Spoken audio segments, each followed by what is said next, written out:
नमस्कार, जय हिंद साथियों। भाई आपकी एमपीपीएससी की तैयारी कैसी चल रही है?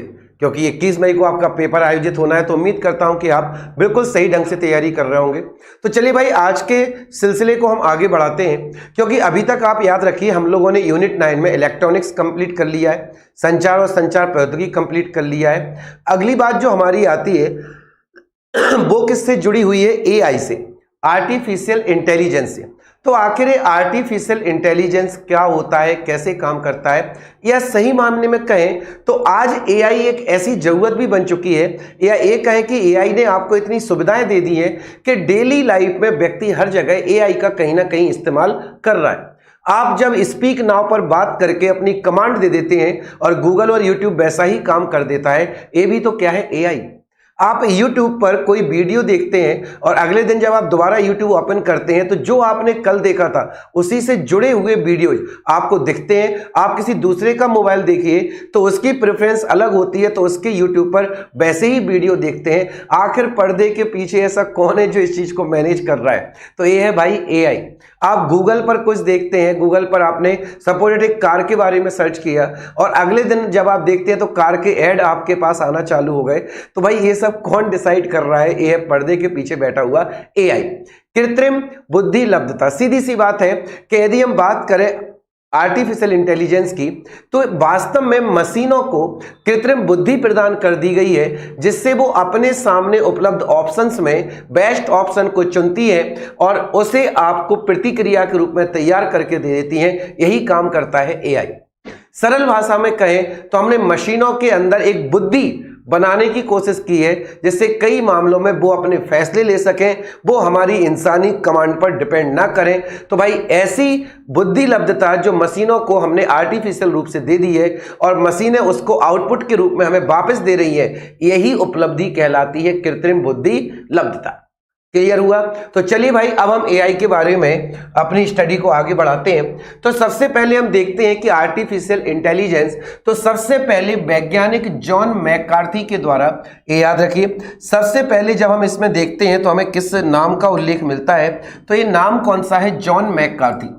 जॉन मैकार्थी के द्वारा कृत्रिम बुद्धि लब्धता शब्द को सबसे पहले परिभाषित किया गया। सबसे पहले जॉन मैकार्थी ही थे जिन्होंने एआई को डिफाइन किया, इसीलिए वो बन गए फादर ऑफ एआई। सीधी सी बात है कि जो व्यक्ति उसके बारे में एक ब्रांच के रूप में, एक शाखा के रूप में अलग से डेवलप करने की कोशिश करेगा, उस व्यक्ति को हम उस सब्जेक्ट का या उस ब्रांच का क्या बुलाते हैं? फादर। तो जो जॉन मैकार्थी हैं, इनके द्वारा पहली बार एआई को एक सही ढंग से परिभाषित किया गया, इसीलिए हमने उन्हें क्या नाम इंटाइटल कर दिया? Father of AI. देखते हैं भाई, पिछले कुछ वर्षों में विभिन्न कारणों और मुद्दों को लेकर, भाई ये लाइन थोड़ा सा कहीं डिस्टर्ब है, चलिए कोई बात नहीं, इसे मैं अभी इरेज ही कर देता हूं कि अभी इसकी कोई जरूरत नहीं है। देखिए भाई, हम देखते हैं कि जॉन मैकार्थी को हम क्या बुलाते हैं? एआई का फादर। उनके अनुसार एआई की परिभाषा कुछ इस प्रकार है: बुद्धिमान मशीनों और विशेष रूप से बुद्धिमान कंप्यूटर प्रोग्राम बनाने का विज्ञान और इंजीनियरिंग कृत्रिम बुद्धि लब्धता कहलाता है। देखिए, इन्होंने परिभाषा को कितने सरल ढंग से बताया है कि वास्तव में बुद्धिमान मशीन, देखिए भाई, वही मशीन बुद्धिमान कही जाएगी जो कुछ मामलों में अपने फैसले खुद ले सकती। मनुष्य बुद्धिमान क्यों है? क्योंकि जब मनुष्य के सामने कोई समस्या आती है तो वो उसका समाधान अपने खुद के दिमाग से, अपनी बुद्धि से एक नया आंसर तैयार करता है या एक नया रिप्लाई तैयार करता है। तो वास्तव में हमने मशीन भी कैसी बनाई है कि वो मशीन कैसी है? याद रखिए, बुद्धिमान मशीन, या स्पेशली कहें तो बुद्धिमान कंप्यूटर बनाने का प्रोग्राम। आप ऐसे कंप्यूटर प्रोग्राम बना रहे हैं जिनसे मशीनों के पास खुद का दिमाग आ जाए और वो बेटा अपने निर्णय स्वयं ले सके। तो इसी विज्ञान को ही हम क्या कहते हैं? कृत्रिम बुद्धिमत्ता, ऐसी को हम क्या कहते हैं? एआई। अब हम सबसे पहले समझते हैं what is artificial intelligence. Artificial intelligence वो तकनीक है जिसके तहत रोबोट्स इंसानों की तरह सोच सकते हैं, उसके मुताबिक निर्णय ले सकते हैं। एआई अब वैसी मशीनें शामिल नहीं की जाती जो कैमरे से देखकर सिचुएशन को एनालाइज कर सकें, बल्कि एआई में इससे भी एडवांस तकनीक शामिल की गई है जो किसी भी भाषा को समझ सके, निर्णय ले सके और अपने इमोशन शेयर कर पाए। देखिए भाई, सबसे बड़ी बात जो हम एआई को देखते हैं वो इन शब्दों में छुपी हुई है। वास्तव में एआई है क्या? तो स्टार्टिंग जब एआई की हुई थी तो एआई की सहायता से ऐसे रोबोट्स डिजाइन किए जा रहे थे जो अपने रिस्पांस दे रहे थे, अपनी प्रतिक्रिया दे रहे थे। लेकिन वर्तमान में हम देखते हैं तो वास्तव में एआई के माध्यम से ऐसी मशीनें डेवलप कर रहे हैं, ऐसे रोबोट्स डेवलप कर रहे हैं, या अपने सॉफ्टवेयर के रूप में ऐसा प्रोग्राम तैयार कर रहे हैं जो अपने खुद के बुद्धि विकास से आपको रिप्लाई कर सके, आपकी सहायता कर सके।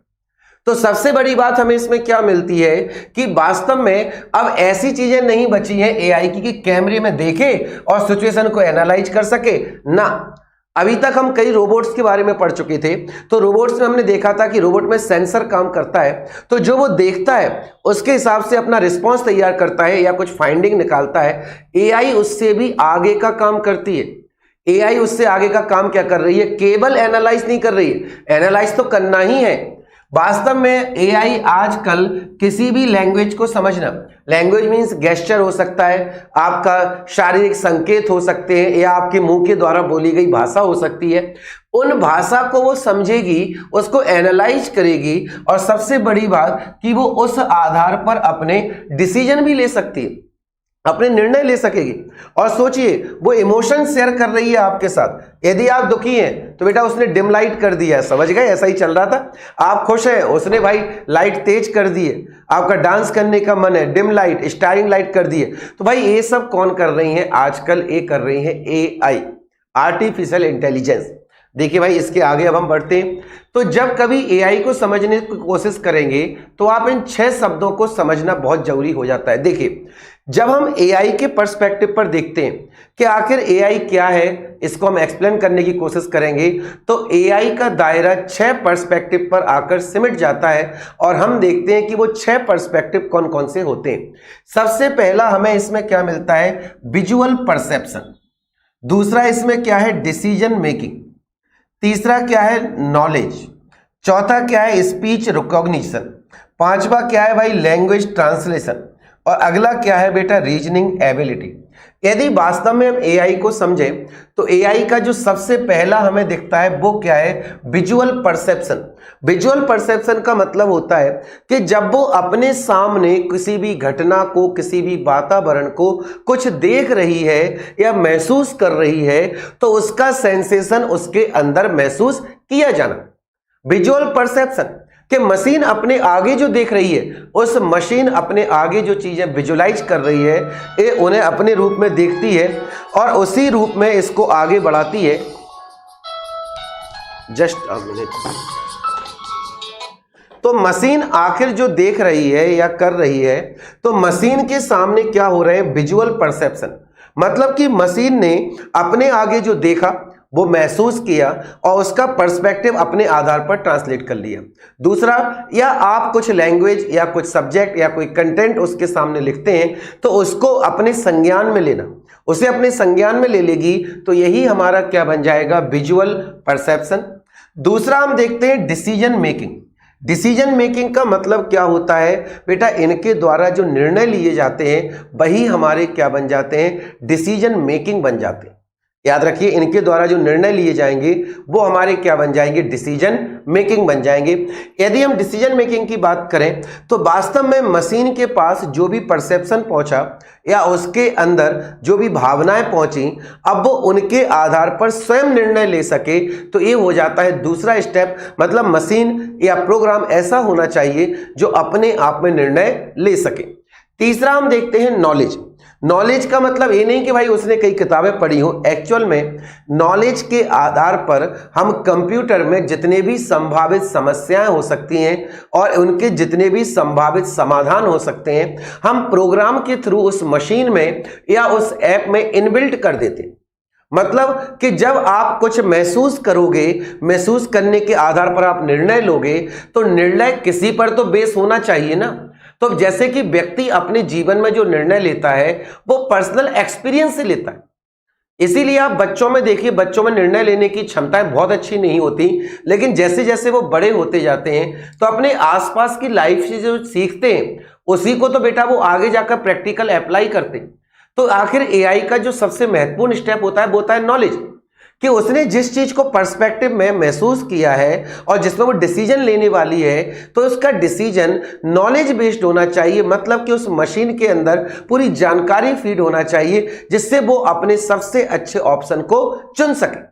तो जो उसने देखा है उस देखने की नॉलेज उसके अंदर होना चाहिए कि उसके अंदर जो समस्याएं आई हैं या उसके अंदर कोई क्वेरी आई है, उस क्वेरी को समझने की क्षमता उस मशीन में होनी चाहिए। क्लियर। अगला हम देखते हैं स्पीच रिकॉग्निशन। स्पीच रिकॉग्निशन का मतलब होता है कि आप उसे जो भी भाषाई रूप में दे रहे हैं वो उसे महसूस कर सके। याद रखिए, वो उसे क्या कर सके, महसूस कर सके। रिकॉग्निशन, आप उससे कुछ बोल रहे हैं तो वो आपकी आवाज का शब्द समझ सके। ऐसा नहीं कि एक इंग्लिश रोबोट है और आपके सामने हिंदी में बात कर रहे हो तो भाई मामला ही फेल हो जाएगा। वो फिजिकल मशीन है और आप उसके ऊपर कुछ लिख दे रहे हो और कह रहे हो कि भाई चल स्कैन कर, तो ये तो पॉसिबल नहीं है। तो एक्चुअल में आप जिस प्रोग्राम के आधार पर एआई बना है, आपको उसी प्रोग्राम के सेंस में उसे इनपुट देना होगा। अगला हम देखते हैं लैंग्वेज ट्रांसलेशन। अब आपने उसे जो लैंग्वेज में बात आपने की है वो उस लैंग्वेज को अपने आधार पर ट्रांसफर कर सके। क्योंकि होता क्या है कि हमारी भाषा में जो साधारण भाषा होती है या जिस भाषा से हम कम्युनिकेट करते हैं, कई बार मशीनें उस भाषा को नहीं समझ पाती। आखिर जब मशीनें उन भाषा को नहीं समझ रही हैं तो मशीनें कौन सी भाषा समझती हैं? तो समय समय पर विभिन्न प्रकार की मशीनी लैंग्वेज तैयार की जाती हैं और उन्हीं मशीनी लैंग्वेज के आधार पर वो मशीनें अपनी प्रभाविकता को दिखाती हैं और अपना उनका असर हमें देखने को मिलता है। तो इस टाइप की बेटा भाषा वास्तव में जो भी आपने इस्तेमाल की है वो भाषा ऐसी होना चाहिए जिसे मशीन अपने अनुसार ढाल सके।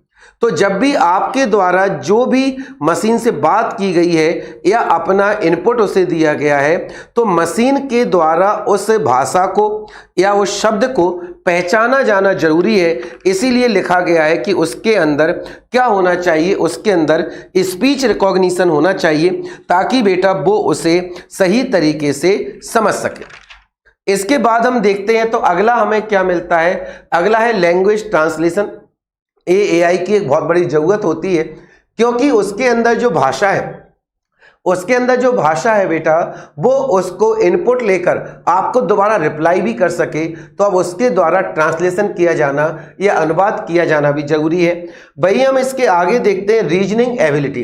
ये होता है सबसे जरूरी स्टेप, रीजनिंग एबिलिटी। ठीक है, आपने उसे इनपुट दिया, आपने उसके अंदर नॉलेज भर दी, आपने सब कुछ कर दिया। अब सबसे बड़ी बात है कि अब उसके द्वारा तर्क शक्ति इस्तेमाल की जाएगी।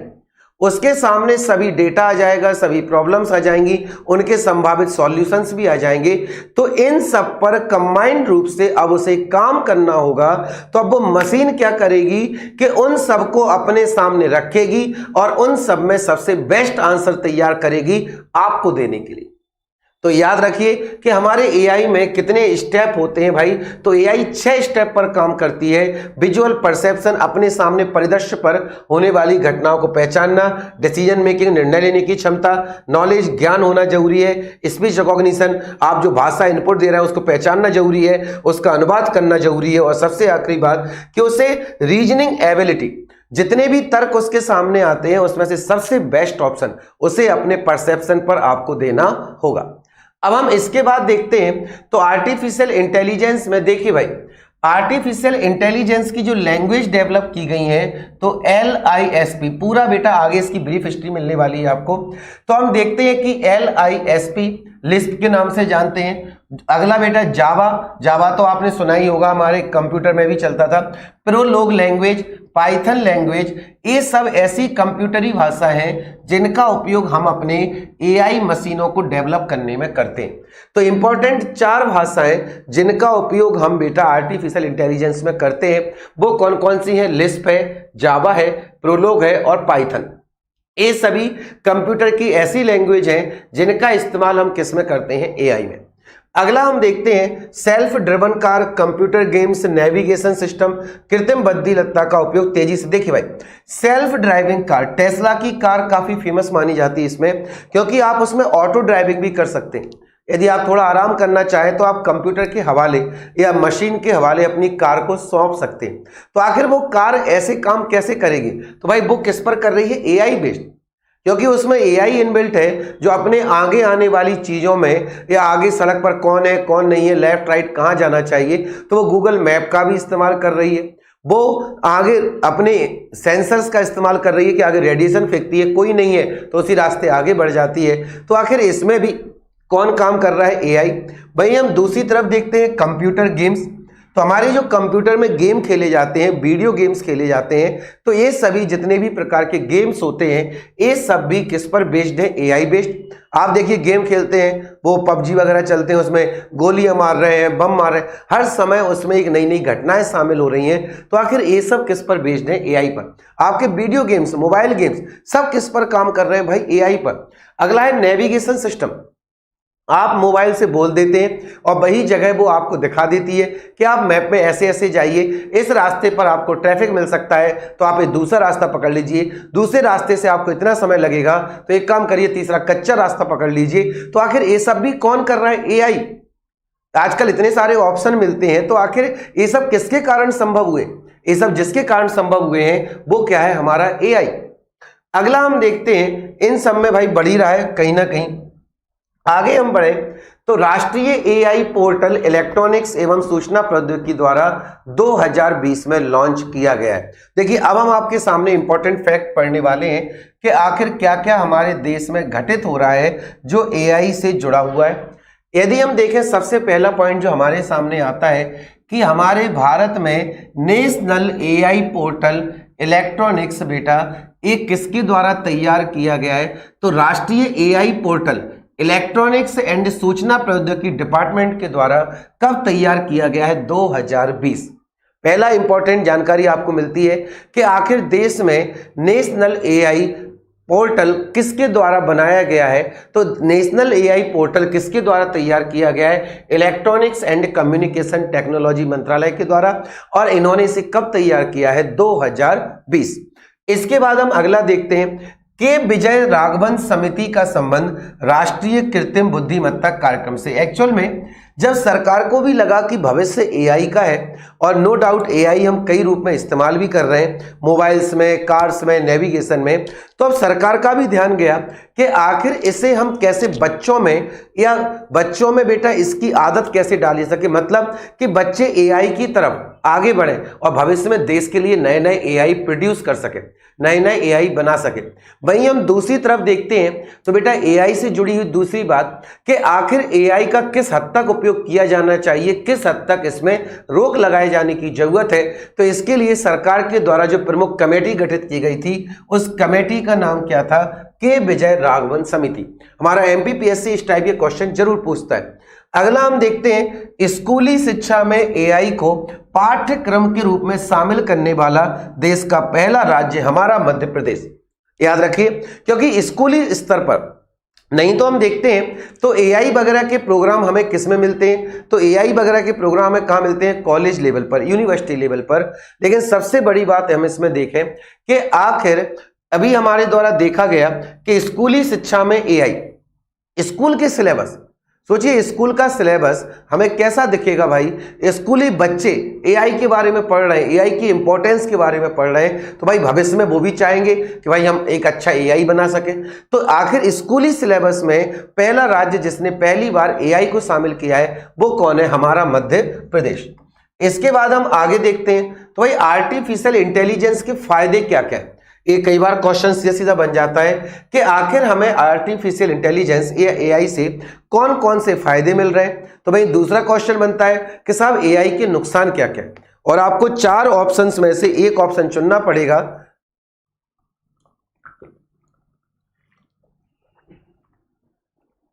चार ऑप्शंस में से एक बेस्ट ऑप्शन चुनना पड़ता है कि आखिर कौन सा एआई का फायदा है और कौन सा एआई का नुकसान है। यदि हम सबसे पहले देखते हैं तो आर्टिफिशियल इंटेलिजेंस का पहला फायदा हमें क्या मिलता है? Error reduction. सबसे बड़ी बात कि भाई मानवीय जो क्रियाशैली होती है या जो मानव कार्यशैली अपनाता है उसमें हमेशा गलती होने की संभावना होती है। तो भाई सबसे पहला एआई का फायदा हमें क्या मिलता है कि इससे भाई गलतियां कम से कम हो जाती हैं। इसमें गलतियां होने की संभावना कैसी हो जाती है, सबसे कम हो जाती है, क्योंकि इंसानी जो गतिविधियां होती हैं उनमें थोड़ा चूक होने की संभावना होती है। फास्टर डिसीजन, सबसे पहली बात हमें जो दूसरी लगती है कि तेजी से निर्णय, क्योंकि मशीन के पास सभी प्रकार की समस्याएं और उनसे लगभग जुड़े हुए समाधान ऑलरेडी इनबिल्ट है, तो जितना जल्दी प्रोसेस आपका दिमाग नहीं कर पाता उससे पहले एआई कर जाता है। तो इसीलिए बेटा इसके माध्यम से हमें निर्णय लेने की क्षमता, हमारी स्पीड बढ़ जाती। अगला हम देखें taking risk on behalf of humans, बिल्कुल सही बात है। क्या है कि मानव के आधार पर, मानव की जगह वास्तव में रिस्क बेटा किसके बिहाफ पर आ जाती है, एआई के आधार पर। कई ऐसे कार्य हैं, जोखिम भरे कार्य हैं, जहां आप मनुष्यों को एंगेज नहीं कर सकते। कई ऐसे कार्य होते हैं, बाढ़ है, आपदा है, कुछ भी हुआ, तो वहां पर आपने एआई रोबोट को छोड़ दीजिए, एआई रोबोट खुद ढूंढ लाएगा, पकड़ लाएगा। तो भाई मानव के कार्यों के जो जोखिम भरे कार्य होते हैं, आखिर उनमें भी तो कमी आएगी, जिससे हमारी मानव संपत्ति बची रहेगी। अगला हम देखते हैं डेली एप्लीकेशंस। आजकल हमारी डेली लाइफ में यूट्यूब है, गूगल है, तो भाई आप यूट्यूब है, गूगल है, इन सब में आपकी प्रेफरेंसेज कौन डिसाइड कर रहा है, तो ये भी कौन कर रहा है बेटा, एआई। अगला हम देखते हैं डिजिटल असिस्टेंस, ये वास्तव में हर पल आपकी मदद करने के लिए तैयार रहता है, इसीलिए बेटा एआई का हमें फायदा मिलता है। रिपीटेटिव जॉब्स, अब आगे जाकर क्या होगा बेटा कि वास्तव में इससे नए जॉब्स पैदा होंगे। जब एआई बढ़ेगा तो एआई के माध्यम से समाज में नए जॉब्स पैदा होंगे, नए जॉब्स पैदा होंगे तो इसमें नए नए लोगों की जरूरत पड़ेगी, तो नो डाउट इसमें रिक्रूटमेंट दूसरे स्तर पर बढ़ जाएगा। वहीं हम देखते हैं नो ब्रेक्स, क्या है कि बेटा मशीनों में थकावट नहीं होती, क्योंकि इंसान 12 घंटे काम कर सकता है, 10 घंटे काम कर सकता है, लेकिन मशीनों की सहायता से आप एक लंबे समय तक के लिए आउटपुट प्राप्त कर सकते हैं। तो ये हमारे जीवन में होते हैं एआई के फायदे। लेकिन पुरानी कहावत है कि भाई विज्ञान तो दो धारी तलवार है, एक तरफ देखिए तो चाकू है और दूसरी तरफ देखिए तो भाई घाटा हो सकता है। एक तरफ फायदा करेगा, सब्जी काटेगा तो गला भी तो काट सकता है। तो भाई आखिर विज्ञान जो है उसके फायदे भी हैं, तो अपने अपने नुकसान भी तो है। नुकसान की यदि हम बात करें तो देखिए भाई नुकसान की सबसे पहली इसकी जो कमी है, अधिक लागत की आवश्यकता। एक्चुअल में क्या है कि एआई भविष्य में हमारी मदद कर सकता है, लेकिन वर्तमान में तो इसकी लागत कैसी है, ज्यादा।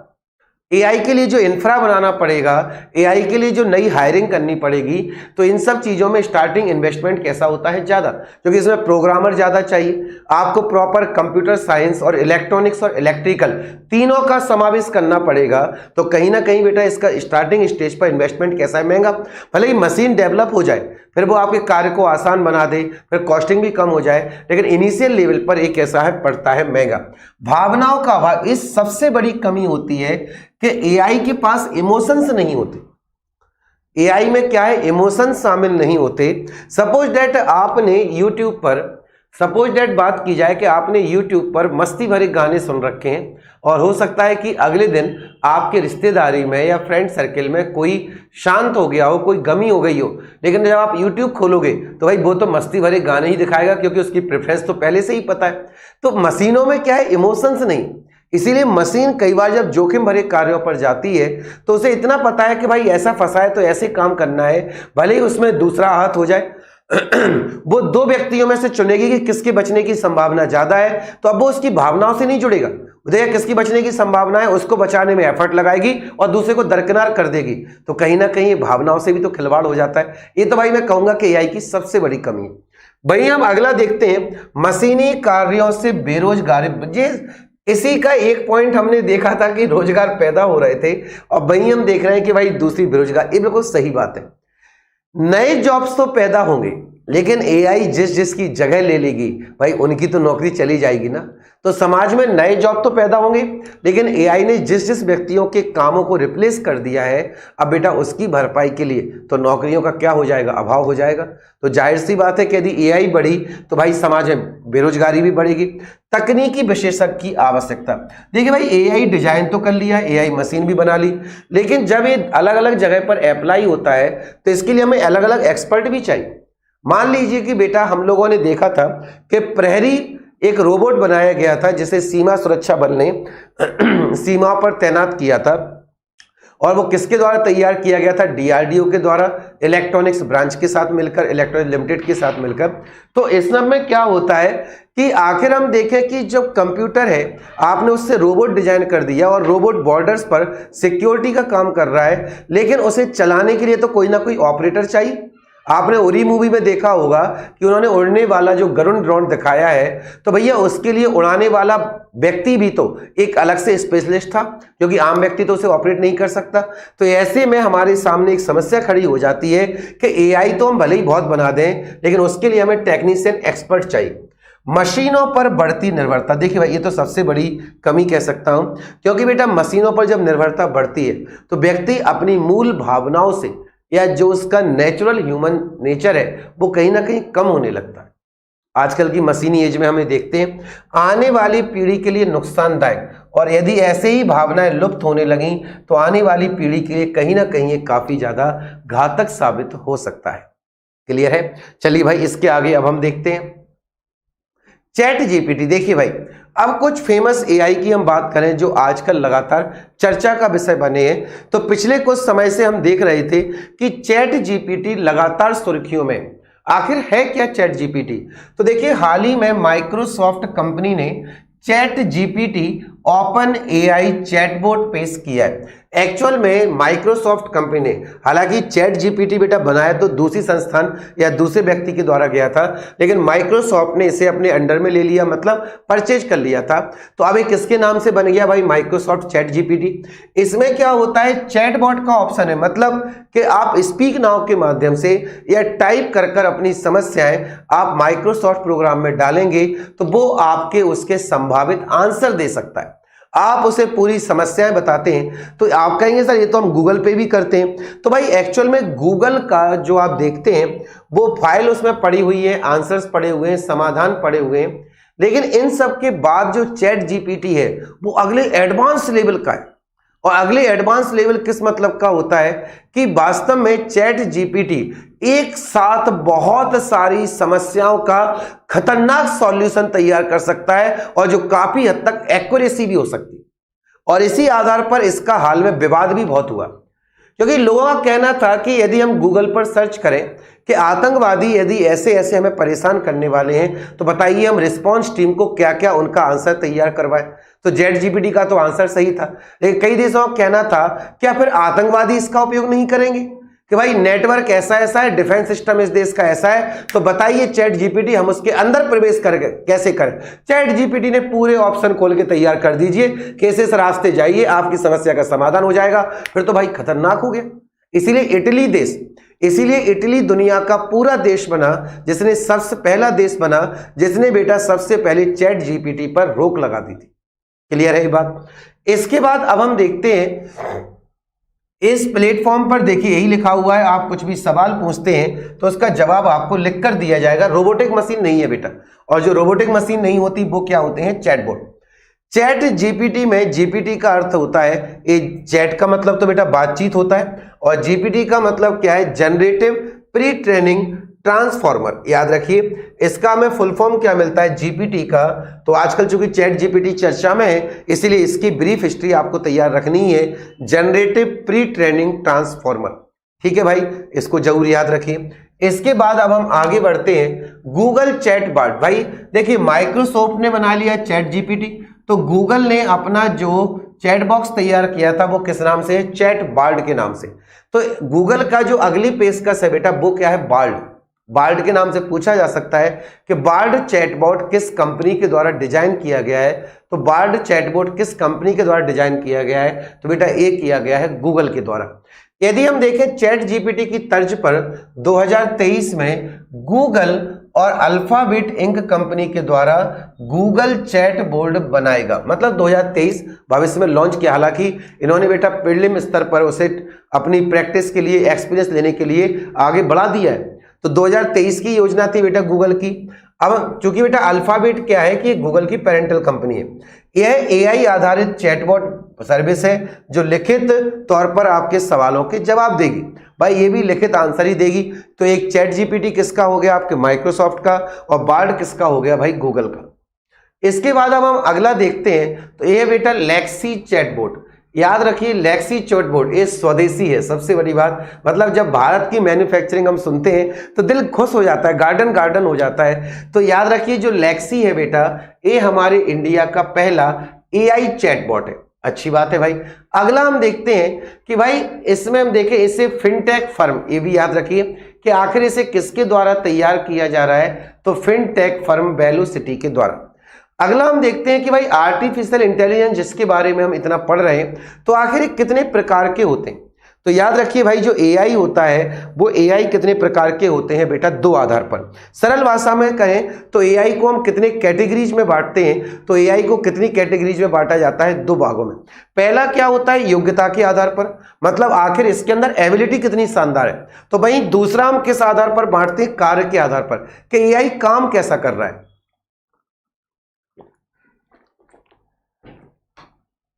तो जो पहला क्लासिफिकेशन किया जाता है एआई का, वो किस पर बेस होता है, तो याद रखिए वो किस पर बेस है, उसकी एबिलिटी, उसकी मेरिट, उसकी क्वालिटी, उसकी खूबियों के आधार पर।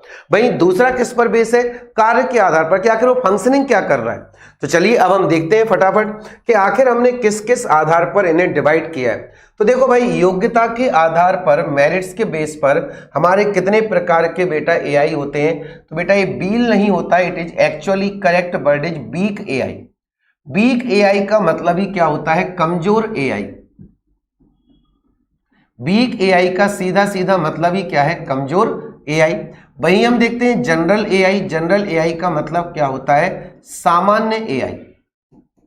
ये कमजोर से थोड़े अच्छे एडवांस होते हैं। और अगले कौन होते हैं, सुपर। सुपर का तो मतलब बेटा बेहतरीन एआई। तो अब हम देखते हैं कि भाई एआई कितने टाइप के होते हैं। तो हम पहला कौन सा पढ़ रहे हैं कि आखिर मेरिट के आधार पर एआई कितने प्रकार के होते हैं। तो मेरिट के आधार पर पहला हमने देखा वीक एआई। देखिए सरल भाषा में लिखा हुआ है कि ये कैसे होते हैं, नैरो एआई। मतलब क्या है कि हम इसमें जितना काम सौंपेंगे तो जिनकी जो कार्य करने की क्षमता है वो असीमित ना होकर कम होती, और जब इनकी क्षमताएं कम है तो इसीलिए हम इन्हें कैसा एआई बताते हैं, वीक एआई। तो चलिए फटाफट पढ़ते हैं। इसे नैरो एआई भी कहा जाता है, it is also called narrow AI. यह केवल एक ही टास्क को करने में सक्षम होती है। देखिए भाई इसकी सबसे बड़ी कमजोरी क्या है कि ये मल्टीटास्किंग नहीं होती है। इसे जो काम सौंपा जाएगा ये इसके द्वारा वही एक कार्य किया जाता है। क्लियर। तो चलिए यह केवल पूर्व निर्धारित कार्यों के साथ काम करती है। मतलब इसमें पहले ही हमने जितने प्रोग्राम इंस्टॉल किए हैं ये बस उतना ही लिमिटेड वर्क करेगी, बहुत ज्यादा अच्छा आउटपुट नहीं देती। तो भाई देखते हैं आखिर। तो देखिए भाई एलेक्सा, आपने टीवी पर ऐड देखा होगा, एलेक्सा ऐसा कर दे, एलेक्सा वो कर दे, एलेक्सा ये कर दे। तो वास्तव में एलेक्सा एक किस कैटेगरी में आता है, कमजोर एआई में। और इसे किस कंपनी ने तैयार किया था, तो हमें याद रखना चाहिए कि इस कंपनी का प्रोजेक्ट था बेटा अमेजॉन का। ठीक है। तो भाई एलेक्सा एआई एक कमजोर एआई है और इसे किस कंपनी ने इजाद किया था, अमेजॉन ने। अगला हम देखते हैं सिरी। देखिए भाई सिरी जब आया था तो इसने बहुत सुर्खियां बटोरी थी, क्योंकि ये गूगल वगैरह पे इंस्टॉल नहीं होता है बेटा, ये आईओएस पर काम करता है। मतलब आईफोन्स वगैरह में इनबिल्ट किया गया था एप्पल कंपनी के द्वारा। तो सिरी बेटा किस कंपनी का वॉइस था भाई, वॉइस एआई था। तो याद रखिए सिरी किसका था, एप्पल कंपनी का। इसके बाद हम देखते हैं, तो देखिए एलेक्सा किसका हो गया भाई, आपके अमेजॉन का। और सिरी किसका हो गया बेटा, हमारे एप्पल कंपनी का। अगला हम देखते हैं जनरल आर्टिफिशियल इंटेलिजेंस। ये बेटा मानव बुद्धि के समान टास्क करने की क्षमता इसमें होती है। मतलब जिन क्षमताओं के साथ एक ऑर्डिनरी मैन या एक ऑर्डिनरी पर्सनैलिटी काम कर रही है, उतनी सामान्य क्षमताओं वाला हमने क्या बना दिया, अपना एक एआई। और यदि हम इसकी बात करें तो देखिए भाई यह मानव बुद्धि के समान टास्क करने में सक्षम होता है। और इसका सबसे अच्छा हमें एग्जाम्पल क्या मिलता है, गूगल सेल्फ ड्राइविंग कार। मतलब आप जो टेस्ला कार भी आजकल जो चर्चा में रहती है बेटा, तो एलन मस्क की कंपनी के द्वारा बनाई जा रही है टेस्ला कार। तो वो टेस्ला भी क्या है बेटा, सेल्फ ड्रिवन कार होती है, मतलब खुद चला सकती है वो ऑटोमेटिक। तो ऐसे ही बेटा जो कार होती हैं इन्हें हम किस कैटेगरी में रखेंगे, हमारे जनरल या सामान्य एआई में। इन्हें ना तो हम कमजोर बुला सकते हैं और ना ही सुपर बुला सकते हैं। अगला हम देखते हैं, तो तीसरा हमारा इस कैटेगरी में जो रखा गया था वो कौन सा था, सुपर एआई। सुपर का सीधा सीधा सा मतलब होता है भाई स्मार्ट। ये क्या है बेटा, लिमिटेड काम को नहीं, यदि ज्यादा कुछ खतरनाक चीजें आ गई तो ये अपने फैसले खुद ले सकती। इसीलिए हम इसे क्या बुलाते हैं, स्मार्ट या स्ट्रॉन्ग एआई। ये मानव बुद्धि से अधिक ज्यादा टास्क करने में सक्षम होती है। सबसे बड़ी बात क्या है कि जो हमारे सुपर एआई होते हैं ये मानव की बुद्धि की क्षमताओं को भी क्रॉस कर जाते हैं। जैसे कि आपके ऑर्डिनरी कंप्यूटर होते हैं तो दूसरी तरफ सुपर कंप्यूटर भी होते हैं।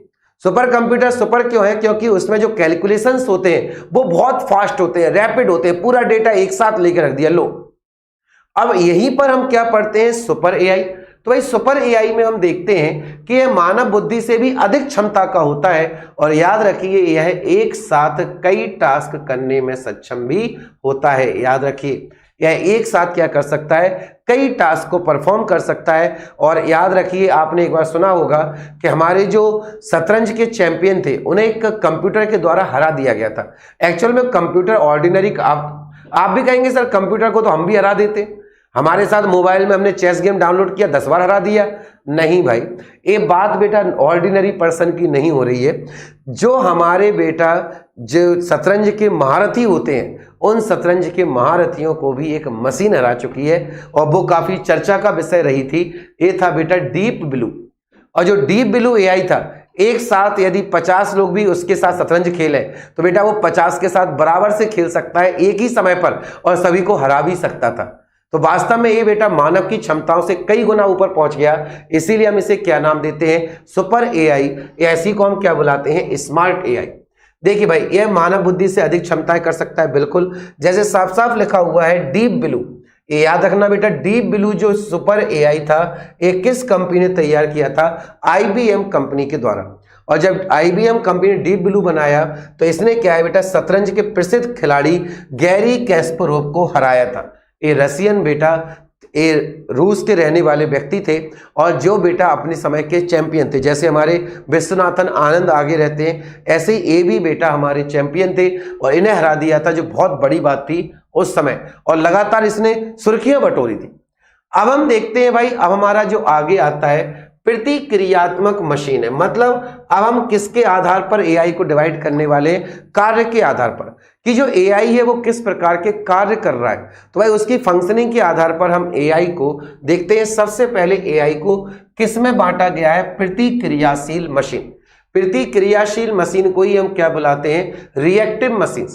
यदि हम रिएक्टिव मशीन की बात करें तो दिए हुए कार्य के अलावा ये मशीन अन्य किसी भी कार्य को नहीं कर सकती है। देखिए सीधी सी बात है कि जब आपने किसी मशीन को बना दिया और वो मशीन बेटा जिस पर्पज के लिए बनाई गई है वो उसके अलावा और कोई कार्य नहीं कर सकती है, तो इसे हम क्या कहते हैं, प्रतिक्रियाशील मशीन। एक बात समझने की कोशिश करना, एक इसके आधार पर डिवीजन चल रहा है, कार्य के आधार पर, फंक्शनिंग के आधार पर कि वो किस टाइप का टास्क परफॉर्म कर रही है। जबकि पहले हमने जो एआई के टाइप देखे थे वो किसके थे, योग्यता के आधार पर, कि कमजोर योग्यता होगी, औसत होगी कि ज्यादा होगी। अब हम देखते हैं कि भाई तुम काम क्या कर रहे हो सकता है काम सुपर स्मार्ट हो सकता है काम वीक हो, लेकिन जब मशीन केवल एक ही प्रकार का टास्क करती है तो उसे हम क्या बुलाते हैं, प्रतिक्रियाशील मशीन या प्रतिक्रियाशील एआई। इसमें हम देखते हैं कि ये सब मशीनें केवल वर्तमान परिदृश्यों पर ही प्रतिक्रिया करती है। जो वर्तमान में चल रहा है केवल उसी पर काम कर रही है, जैसे कि हमारा डीप ब्लू। अगला हम देखते हैं सीमित मेमोरी वाली। सीमित memory pre program knowledge observation करके अपना कार्य करती है। देखिए भाई सीधी सीधी बात है कि अब हम जब कार्य और क्षमता के आधार पर अपने एआई पढ़ चुके हैं तो बेटा अब हम समझते हैं कि एआई की लाइफ से जुड़े हुए प्रमुख घटक कौन से। मैंने इस चीज का गलत मूल्यांकन कर लिया था बेटा। ये क्या थे, एआई की घटक, कि एआई के घटक में आखिर क्या होता है कि जो मशीनें होती हैं वो हमारे एआई घटक में पहला क्या मिलता है, प्रतिक्रियाशील मशीन। मतलब आप उसे जो एक्शन दोगे उसका क्या मिलेगा, आपको रिस्पॉन्स मिलेगा। वहीं हम दूसरा देखते हैं कि भाई आपके एआई में एक समस्या क्या आती है, सीमित मेमोरी, लिमिटेड मेमोरी। सीमित मेमोरी प्री प्रोग्राम नॉलेज और ऑब्जर्वेशन करके अपना कार्य करती है। क्योंकि होता क्या है कि इसमें जब हम देखते हैं कि कोई भी टास्क जो मशीनों को सौंपा जाता है या मशीन अपने अंदर इनबिल्ट प्रोग्राम से जो टास्क परफॉर्म कर रही है उसमें वो सीमित मेमोरी का इस्तेमाल करती है। एक्चुअल में सीमित मेमोरी क्यों है? क्योंकि आपने उसके अंदर जो भी नॉलेज दी है या आप उसके अंदर कोई भी जानकारी दे रहे हैं तो आपने संभावित समस्या और संभावित उत्तर एक बार जो इनबिल्ट कर दिया, अब उसकी क्षमताएं ऑटोमेटिक नहीं बढ़ सकती हैं, जो आपने फीड किया था केवल वही रहेंगी। तो ऐसे प्रकार को हम क्या बुलाते हैं भाई? सीमित मेमोरी। अगला हम देखते हैं मस्तिष्क का सिद्धांत। इस तरह की मशीनें जब हम बेटा माइंड वाले सिद्धांत के आधार पर देखते हैं तो हमें इन मशीनों की क्वालिटी क्या मिलती है कि इस तरह की मशीनें मानव के व्यवहार को पसंद, नापसंद, दुख सुख आदि को ऑब्जर्व करके कार्य करती हैं।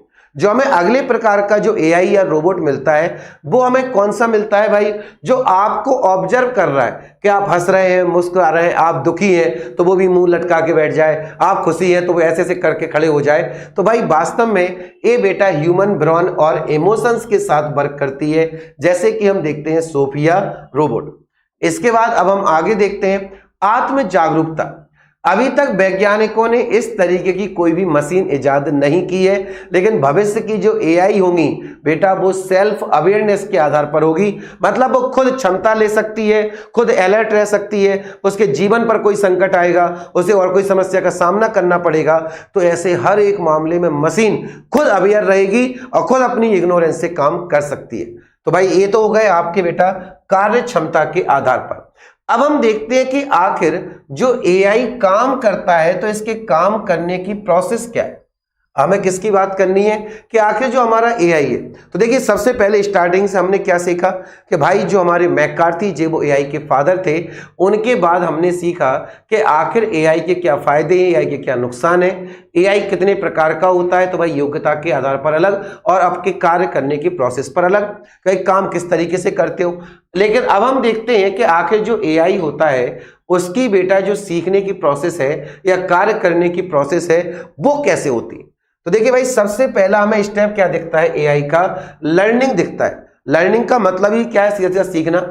इसके अंतर्गत लर्निंग में हम देखते हैं तो इसके अंतर्गत मशीनों के अंदर सूचनाएं और नियमों को डाला जाता है। एआई का जो सबसे पहला फंक्शन है, एआई के अंदर जो फंक्शन काम करेगा उसका सबसे जरूरी पार्ट क्या होता है कि आप मशीनों के अंदर आवश्यक सूचनाएं और उनके रूल्स बना देते हैं। सूचनाओं का मतलब क्या होता है कि जब भी मशीन अपने सामने कुछ बेसिक चीजों को महसूस करेगी तो भाई उनसे उसे क्या समझना है और उस पर कैसा रिस्पॉन्ड तैयार करना है, आपको ये लर्निंग प्रोसेस उसके अंदर डालनी होती है। दूसरा हम देखते हैं बेटा, तो दूसरा क्या है बेटा हमारा? रीजनिंग।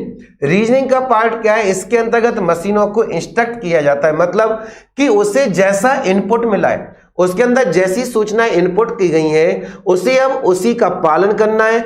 जिन नियम उसके अंदर, जो रूल्स उसके अंदर रखे गए उन्हीं नियमों के दायरे में उसे अपना प्रतिक्रिया तैयार करना है। क्योंकि मशीनों की एक आदत होती है कि उसके अंदर आपने जो प्रोग्राम इनबिल्ट किया है वो उसी इनबिल्ट प्रोग्राम पर कार्य करेगी, चाहे वो मशीन खुद डैमेज क्यों ना हो जाए। वो अपना मन नहीं लगाएगी, अपने दिमाग से काम नहीं करेगी। तो होता क्या है भाई, इसके अंतर्गत मशीनों के इंस्ट्रक्शंस तैयार किए जाते हैं जो इनपुट किए गए सूचनाओं और नियमों का पालन करें, जिसके रिजल्ट जो मिलेंगे हमें कैसे फाइनल रिजल्ट होंगे। अगला है बेटा सेल्फ करेक्शन। क्योंकि होता क्या है कि जब मशीन के सामने कोई भी इनपुट आता है, कोई भी सूचना चाहती है तो अब वो एल्गोरिदम पर कार्य करती है। एल्गोरिदम कैसे कार्य करेगा? उसके सामने जो समस्या आई है उस समस्या के कितने संभावित समाधान हो सकते हैं वो सभी समाधानों को अपने पास रखेगी और उनमें से एल्गोरिदम सबसे बेस्ट कौन सा हो सकता है उसका रिस्पॉन्स तैयार करेगी। जिससे क्या है बेटा फाइन ट्यून करा जाता है, फाइन ट्यून पर बेटा आंसर दिया जाता है, जिससे हमारे रिजल्ट कैसे होते हैं सटीक और फाइनल। अब हम देखते हैं कृत्रिम बुद्धिमत्ता कार्यकारी के चरण। देखो भाई आखिर कितने स्टेप पर, कितने स्टेजेस पर हमारा एआई फंक्शन करता है। तो पहला हमें क्या मिलता है? Problem scooping. एआई संबंधी कार्य की समस्याओं की पहचान कर उन्हें सूचीबद्ध करना। एआई का सबसे जरूरी काम हमें इधर पर जो दिखाई देता है कि एआई के सामने जो प्रॉब्लम्स आती हैं, जो इंफॉर्मेशंस आती हैं वो उन्हें लिस्टेड करेगा। और इसकी लिस्टेड करने की प्रॉब्लम ही क्या, इसकी लिस्टेड करने की कार्यशैली क्या कहलाती है? Problem scooping. ये याद रखिए, नहीं तो सीधा क्वेश्चन आ जाए कि स्कूपिंग क्या है। स्कूपिंग का सीधा सीधा हमारी भाषा में मतलब क्या होता है? लिस्टिंग करना। जैसे आप पीएससी की तैयारी कर रहे हैं तो आप एक दिन शांति से बैठते हैं और ये समझते हैं कि आपको क्या क्या पढ़ना है, कब कब सिलेबस कंप्लीट करना है। तो याद रखिए पहला काम क्या हो गया, स्कूपिंग। दूसरा हम देखते हैं डेटा एक्विजाइशन, एआई संबंधी डेटा का संग्रहण करना। एआई क्या करता है बेटा कि एआई के लिए हमें एआई से जैसा काम करवाना है वो उससे संबंधित सभी डेटा अपने पास स्टोर किया जाएगा। मतलब भले ही हम करते हैं लेकिन होता तो एआई में, तो उसे जितनी भी सूचनाएं मिली उसने लिस्टेड किया और अपने अंदर उन्हें स्टोर किया। डेटा एक्सप्लोरेशन, अब क्या है कि बेटा जब उससे जो चीज आ चुकी है अब उसके साथ कोई एक्स्ट्रा कोई फैक्ट है तो बेटा उसको भी कलेक्ट किया जाएगा उसके मेमोरी के बेस पर। एआई विषय का अच्छी तरह से अनुशीलन कर कर उसके संबंध में नई बातों और नए तथ्यों का पता लगाना कि आखिर एआई के अंदर जो इंफॉर्मेशन आई है, समस्या आई है, अब उसने क्या किया कि उसे लिस्टेड भी कर लिया और उससे संबंधित जितने भी डेटा थे वो उसके अंदर ऑलरेडी फिल्ड है। अब उन सब के आधार पर वो आंसर या नई प्रतिक्रिया अपने अंदर ढूंढने की कोशिश करेगी। मॉडलिंग, एआई संबंधी डेटा का विश्लेषण करना और सबसे बड़ी बात उसकी एल्गोरिथम के लिए उसका एग्जीक्यूशन करने की तैयारी करना। उसके अंदर जितना भी डेटा आया है अब उस डेटा को ग्राफिकल निरूपण, मतलब कि अब एल्गोरिथम तैयार करना कि आखिर इसका आंसर या इसकी प्रतिक्रिया हमें किस रूप में देनी है। अगला है बेटा इवोल्यूशन, एआई संबंधी विश्वसनीयता को समझने का यह अंतिम चरण है क्योंकि आउटपुट और फीडबैक के संबंधी कार्यों को पूर्ण किया था। मतलब इवैल्यूएशन का मतलब क्या है कि भैया उसने अपने अंदर तथ्यों को रखा, निष्कर्ष निकाला, ग्राफिकल एग्जाम्पशन किया, उस पर एल्गोरिथम तैयार की और जब फाइनल कंक्लूजन निकला तब उसको सामने वाले व्यक्ति को कर देना, उसे आउटपुट दे देना, संभावित आंसर दिखा देना। तो ये होती है इसकी फाइनल प्रोसेस। चलिए भाई आज के सेशन में इतना ही मिलेगा। तो देखिए भाई अच्छे से एआई को पढ़िए, समझिए और भाई बिल्कुल प्रैक्टिस जरूर कीजिए क्योंकि इसके बिना कहीं ना कहीं आपकी सफलता अधूरी है। तो चलिए आज के लिए thank you so much, it's all for today, thank you so much.